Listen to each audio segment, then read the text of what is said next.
Hello అండి. ఎంత చెట్టుకి అంతే గాలంటారు కదండీ! అలా అనుకుంటే పప్పులో కాలేసినట్టే. ఇక్కడ చూస్తున్నారు కదండీ! టమాటా మొక్క చాలా చిన్నది. కానీ కాయలు మాత్రం చాలా ఎక్కువ కాసాయండి. మొత్తం అన్నీ కలిపి 17 కాయలున్నాయన్నమాట. ఇంత చిన్న మొక్క అయినా సరే. అయితే ఈ ముగ్గిన టమాటా ఉంది కదండీ! ఇది కోసేద్దాము. ఈ కోసిన టమాటాతో ఒక కర్రీ అయితే ప్రిపేర్ చేసేద్దాము. చూసారు కదా ఎంత బావుందో! ఇది చూడడానికి ఇంతుందా? చాలా పెద్ద టమాటా అండి. దీంతో అయితే పప్పు టమాటా ప్రిపేర్ చేద్దాము. దీనికోసం కందిపప్పు ఒక గంట ముందే నానబోసుకున్నానండి నేను. ఒక కప్పు కందిపప్పు తీసుకున్నాను. దాన్ని శుభ్రంగా వాష్ చేసిన తర్వాత కుక్కర్‌లో వేసుకోవాలి. కప్పు కందిపప్పుకి 2 కప్పులు వాటర్‌నైతే వేసుకున్నాను. తర్వాత ఈ కట్ చేసుకున్న టమాటాల ముక్కల్ని యాడ్ చేసుకున్నాను. చిన్న చింతపండు ముక్కనైతే వేసుకున్నాను. తర్వాత దీంట్లో కొంచెం పసుపు వేసి కుక్కర్ పెట్టాలండి. కుక్కర్‌లో ఒక 4 విజిల్స్ వచ్చే వరకు కూడా దీన్ని ఉడికించుకోవాలి. 4 విజిల్స్ వచ్చిన తర్వాత మూత తీసి చూస్తే ఇలా ఉంటుంది. దీంట్లో ఉన్న కొంచెం వాటర్‌ని సెపరేట్ చేయాలి.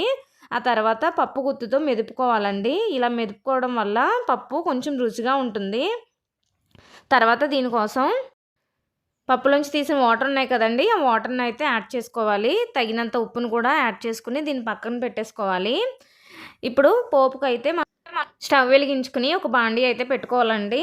దీంట్లో 2-3 టేబుల్ స్పూన్స్ వరకు ఆయిల్‌నైతే వేసుకోవాలి. ఆయిల్ బాగా హీట్ అయిన తర్వాత తాలింపు దినుసులు అయితే వేసుకోవాలి. నేను తాలింపు కోసం 5-6 వెల్లుల్లి రెమ్మలు, 2 ఎండుమిర్చి, కరివేపాకు, మినప్పప్పు, జీలకర్ర, ఆవాలనైతే తీసుకున్నాను. ఇవన్నీ హాఫ్ టేబుల్ స్పూన్స్ వరకు తీసుకున్నానండి. ఆయిల్ హీట్ అయిన తర్వాత ఫస్ట్ మనం వెల్లుల్లినైతే వేసుకోవాలి. వెల్లుల్లి కొంచెం బ్రౌన్ కలర్‌లోకి వచ్చిన తర్వాత మిగతా పోపు దినుసులనైతే దీంట్లోకి యాడ్ చేయాలండి. ఈ పోపు బాగా ఫ్రై అవ్వనివ్వాలి. ఎక్కడ మాడకుండా పోపు బాగా ఫ్రై అయ్యేలాగా చూసుకోవాలి. గరిటెతో తిప్పుకుంటూ ఈ పోపుని బ్రౌన్ కలర్‌లోకి వచ్చే వరకు కూడా ఫ్రై చేసుకోవాలి. చూసారు కదా! చివరగా మనం కరివేపాకు అయితే వేయాలండి. 2 రెమ్మల కరివేపాకుని నేను తీసుకున్నాను.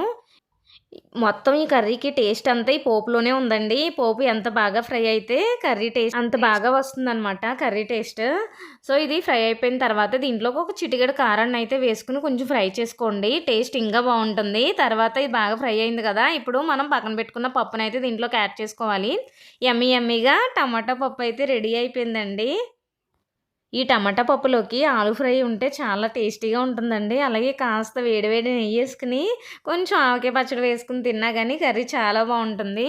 ఈ వీడియో గనక మీకు నచ్చినట్లయితే మీ ఫ్రెండ్స్ అండ్ ఫ్యామిలీస్‌కి షేర్ చేయండి. అలాగే లైక్ చేయండి. ఇంకా నా ఛానల్‌ని సబ్స్క్రైబ్ చేయండి. Thanks for watching.